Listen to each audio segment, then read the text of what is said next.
Hello guys, how are you? Hope you all are doing well. Today I'm back with one of the most interesting video. In this video tutorial guys, we will learn how to fix if your phone is restarting automatically randomly, especially Samsung phone. So if you are also facing the same problem, so I'm going to show you how to fix this issue. So let's get started. Okay, so if your phone is overheating, at that time you can face this type of problem issue.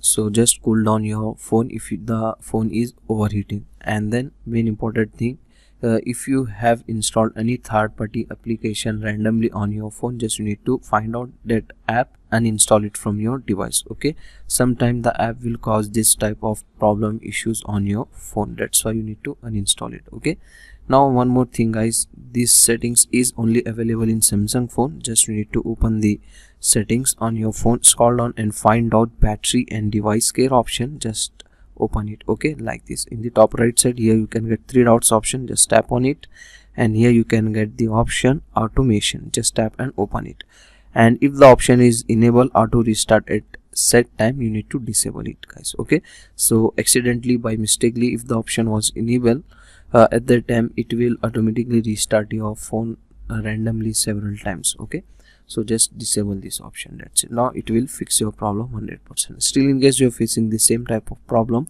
now you need to reset your phone. Okay, to reset the phone, in the phone settings open the general management like this, and scroll down and find out reset, and here you can get the option reset all settings.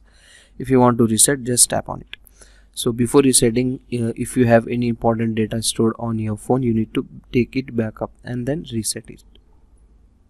Okay, so this all method is not working with you guys. Now what you need to do, you need to go to any nearby service center and check it out your battery. If the battery was damaged or the battery was very old, your phone was very old, at that time it will also create this type of issues on your phone. Okay, so that's for today guys, the short and simple video. Hope you enjoy this. If you enjoy, please guys like, share and subscribe. Thank you very much.